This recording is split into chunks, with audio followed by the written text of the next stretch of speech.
a king, but also a demon, who received a boon that made him impossible to kill by any weapon, a foolish tyrant who declared himself a god, a being so powerful that even the gods trembled before him, and yet he was defeated by the devotion of a small child.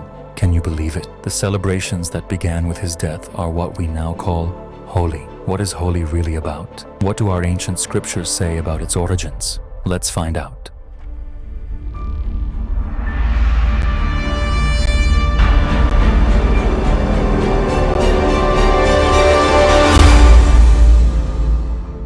This is a Hindu festival, but in India, it is celebrated with joy by people of all castes and religions.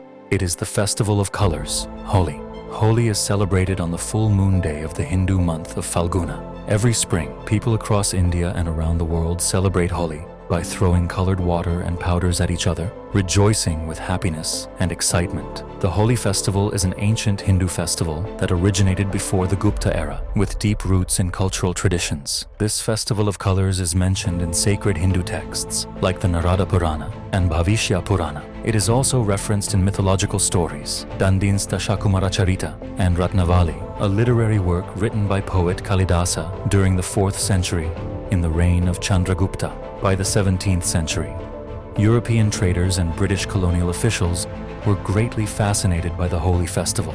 After India gained independence in 1947, this festival, which is celebrated beyond caste and religion, was declared a public holiday. Not only in India, but in several other countries where there is a large Indian population, Holi is celebrated on a grand scale, and as a result, it is also recognized as a holiday there. According to mythology, when we think of love, the first names that come to mind are Radha and Krishna. Holi is celebrated as a symbol of their divine love. According to Hindu mythology, Lord Krishna used to celebrate this festival with the gopis in Vrindavan, using flowers and colors. Elders say that by throwing colors and flowers at each other, friendship, love, and prosperity grow stronger.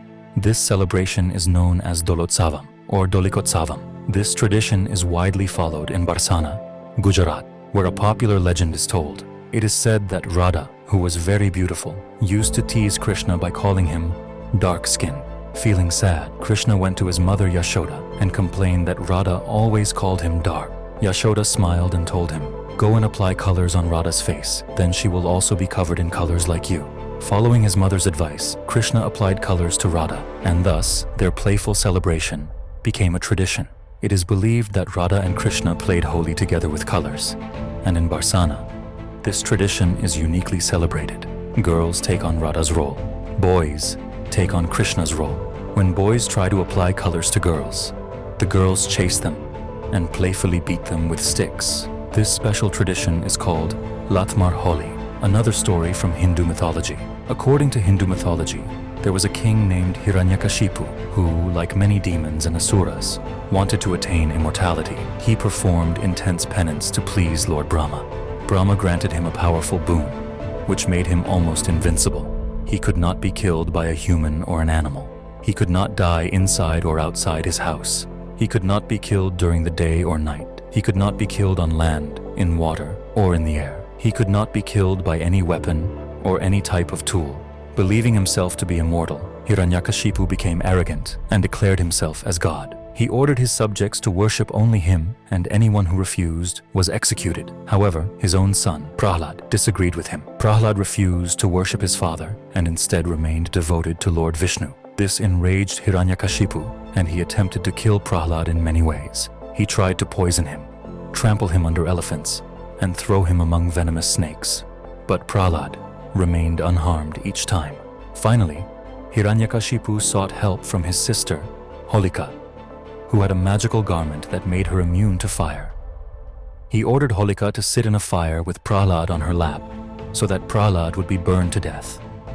However, due to Vishnu's divine intervention, the magical garment flew off Holika and covered Prahlad instead.